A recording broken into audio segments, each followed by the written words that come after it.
time after time, I'd go to the career fair. I will never forget one specific time. It was junior year. I'm at the career fair and I'm in line for the company Schlumberger, which is some... Dude, I couldn't fucking tell you what they do, but not the things I want to do. I'm just desperate for an internship, so I'm in line for this fucking oil and gas. Some fat bald white guy is the recruiter, and he's in his golf polo, and he's taking a look at my resume, and he's like, I don't see your grades here. Would you remind me your GPA real quick? And I'm like, it's 2.7. What? Also, I lied. It was definitely 2.6 at the time. And then the dude's like, yeah, that's gonna end the conversation right there. Yeah.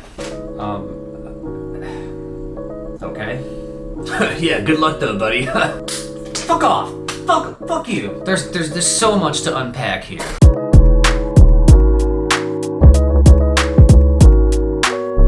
Today I want to talk about something that haunted me for much longer than it really should have, which is my undergraduate GPA. I graduated from the University of Michigan in December of 2018 with a 2.831 GPA. And if you don't believe me, here it is on my transcript. There it is, right there. Wow. Now you're probably wondering why I'm telling you this. Is this going to be some kind of sob story video? No? Well, maybe a little bit, but I don't think we talk about grades enough. Like, I don't think we talk enough about how much weight we put on them and how much of our identities we put on grades. It's just a number, but especially, fellas that look like me, we grow up really tying our identity and our self-worth to grades. And you only really hear from people who had really great grades talking about their grades. You almost never hear people talking about, dude, I graduated with a 2.2, dude, and I just completely succeeded. Like, you never hear that story, but there's actually so many people out there like that. And I'm one of them. I mean, it depends how you define success. I mean, I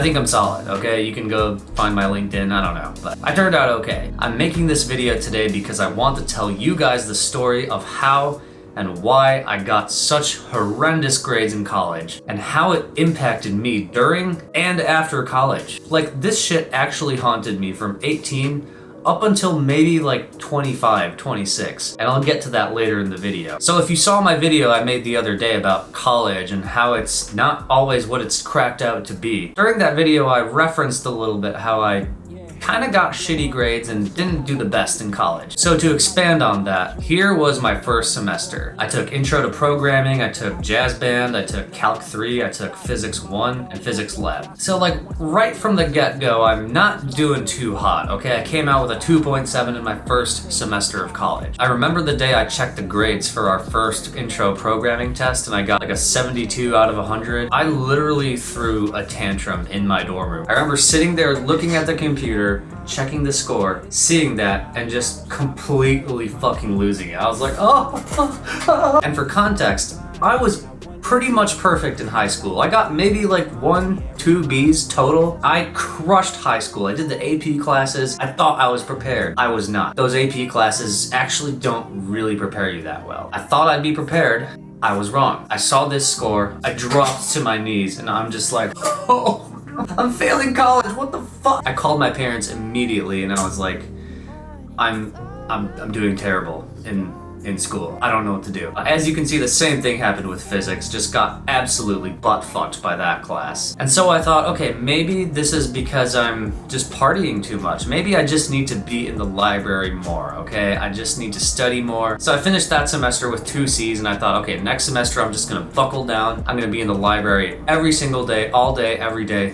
That's gonna fix it. Now, did it fix it? Well, not really. I mean, maybe by 0.1 grade points, but otherwise, no. I still got 2 C's in the 2 main technical classes that I took. And so I started to wonder, what else could it be? Because clearly the amount of time I spend studying is not proportional to the success I will have. Now, the thing about Michigan is it's a tough school. It's a big school. It's hard to get support. It's hard to get help. It's hard to get one-on-one attention with the professor. Back in high school, I was someone who really benefited from having one-on-one attention with professors. Yes, they have office hours, but they are busy. You have to be in and out of there, okay? This is not like back in high school where I could just go to the teacher's classroom at like 6:30 in the morning and just sit with them for 30 minutes. You don't really get that at a giant public school. I definitely had some moments where I was like, did I choose the wrong school? Should I have gone to a smaller school? Looking back, I definitely don't wish I did, but I remember at the time really second guessing this whole decision to go to Michigan in the first place. Anyway, I said, okay, let's just make my schedule a little easier next semester and let's just,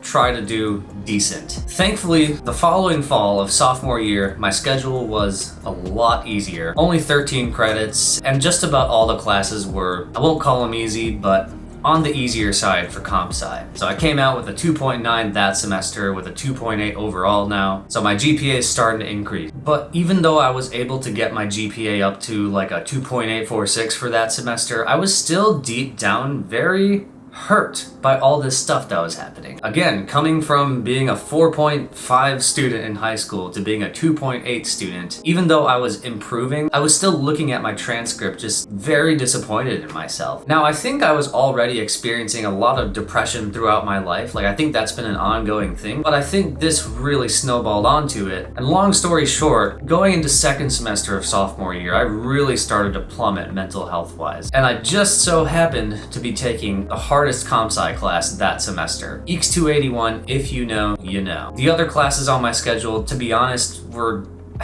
they weren't that hard. I had a couple stats classes, I had a musicology class, and you can see I did fucking horrendous that semester. On top of all this, I was living in a house with 4 really good friends, and we were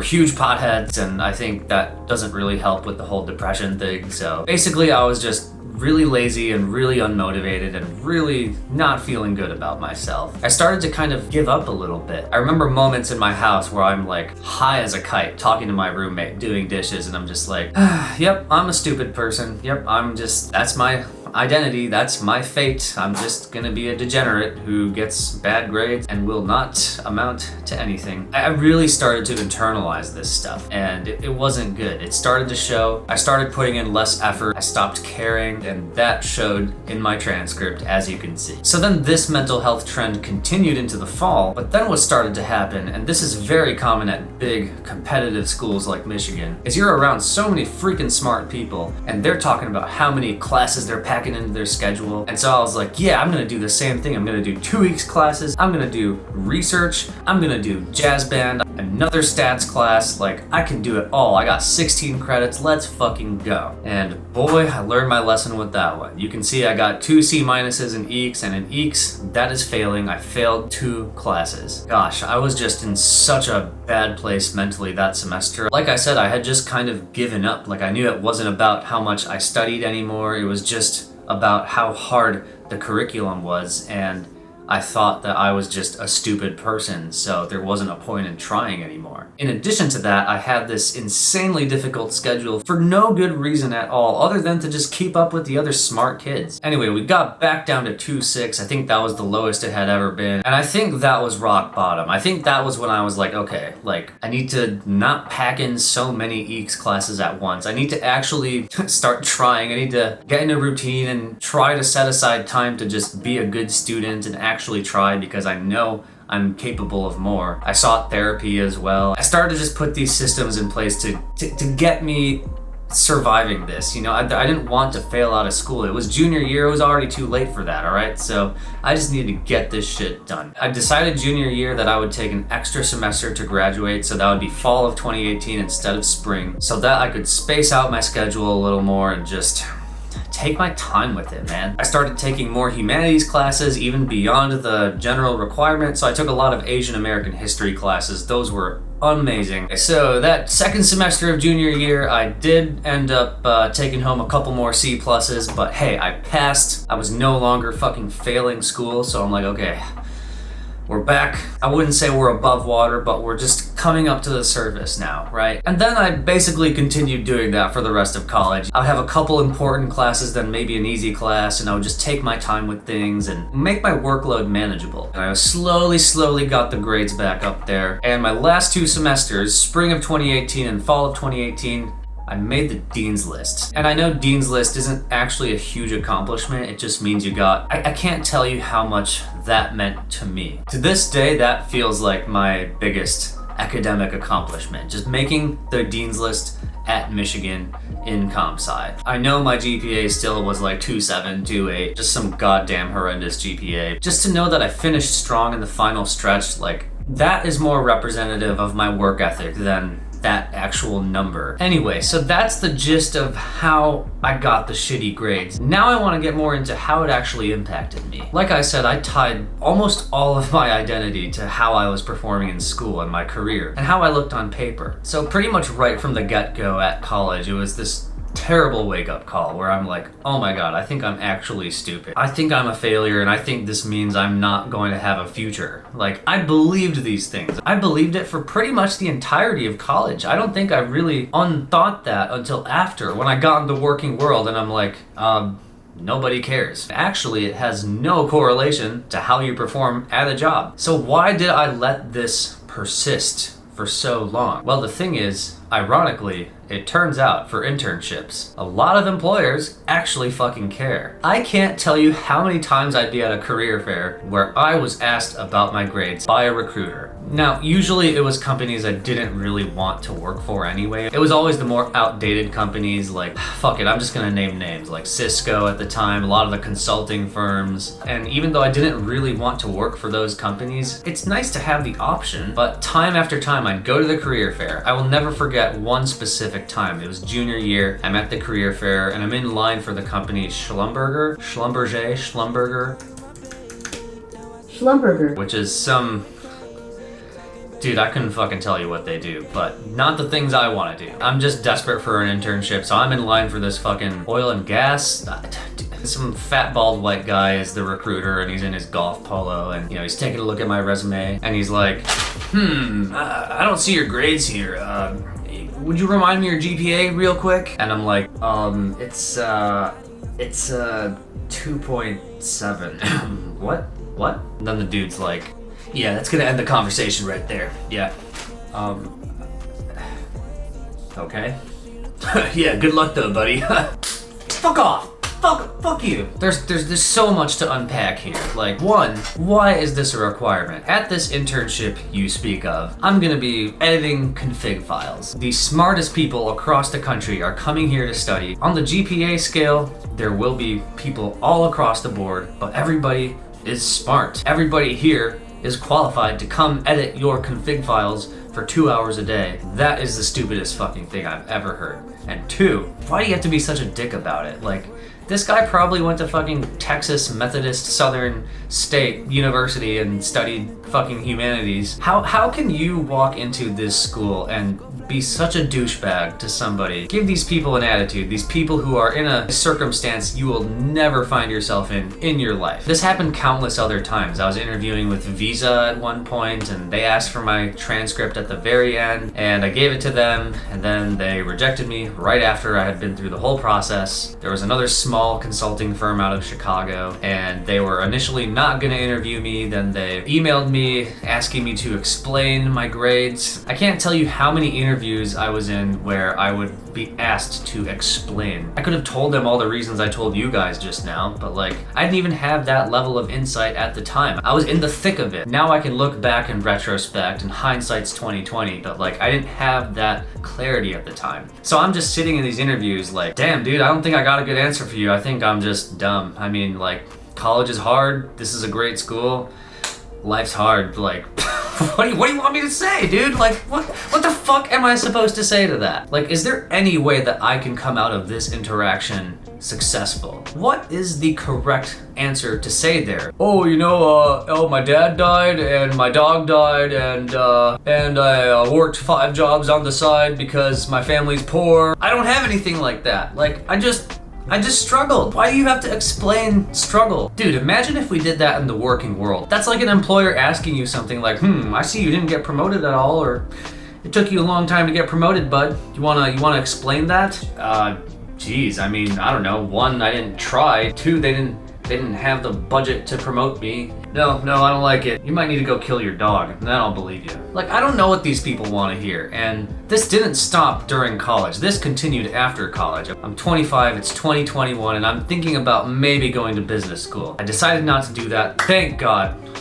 Thank God I didn't fucking do that. And every application is saying, write a separate essay explaining why you got low grades. And I'm faced with this again. I successfully avoided thinking about this for 3 years, and here I am, sitting down trying to think, what the fuck would I even write for this? I think that's almost their way of saying, like, hey bud, like, you probably shouldn't apply. Like, maybe this isn't for you, you know? And I think that was probably the last time I ever really gave this whole situation a lot of thought. So that was 3 years ago now. I'm about 6 years out of school. Even at that time, when I was thinking about applying to business school, I was like, man, you know what? Maybe I did fuck up. Maybe I chose the wrong major and I'm trapped and I just don't know what to do. This is gonna close so many doors for me. Now that some time has passed, I can look back on that. I can look back on all of college. And lately I've just been like, wow, like, everything happened for a reason. If any of this didn't happen, I wouldn't have learned a lot of really important life lessons. Grades and careers are not everything. This is an especially important thing to learn for Indian kids and like children of immigrants, whatever you want to call it. We tend to place way too much weight on this stuff. And I'm very thankful that I learned at a young age of 18, 19, 20 to not make this my whole personality. So I'm super grateful for that. I would sometimes wonder, like, what would have happened if I actually got amazing grades in college? Like, what would I have done? Would I have gone to grad school? Would I have gotten better internships? What if, right? There's all this what if around all of this. Not just this, but everything. Like, you could always look back and wonder what you could have done better. Pondering that is useless. Like, there's almost nothing I will get out of pondering and regretting and being down on myself. You know, I've really had to use this to work on being kind to myself. It's been this whole fucking thing in like self-acceptance and just being nice to myself and just really starting to embrace an identity that is not tied to how I look on paper. Okay, this is gonna sound corny, but it's actually been this like very beautiful journey of reflection and introspection and figuring out happiness, dude. Now, of course, that's something someone with terrible grades would say. But seriously, I think still for so many people my age that are children of immigrants, Asian, South Asian, there's so many different labels I could put on it. People like me, so many of us are more concerned about how we look on paper, but we don't like look in the mirror and think about, are we happy with what we see and what we believe about ourselves? We just look at our LinkedIns and we look at our resumes and we're like, yeah, that looks good. I'm happy. That is not how you fucking gauge happiness, guys. Like, I'm just really glad I learned this at a younger age, and I hope if you take one thing away from this video, it's that you need to stop doing that too. Like, you need to give yourself a break and figure out who you are outside of this little business card, this LinkedIn, this resume, however you're looking at yourself on paper. Like, I'm so happy I'm finally starting to distance myself from that for good. Anyway, just a bunch of ranting today, but I really just wanted to talk about that because that's been something I've been holding in for so long, and I feel really good to be documenting it for you guys and just sharing how that all affected me. And if you like this video, please like, subscribe, comment, send to your friends. Go watch it again, do all that stuff. Thank you so much for listening. I'm out.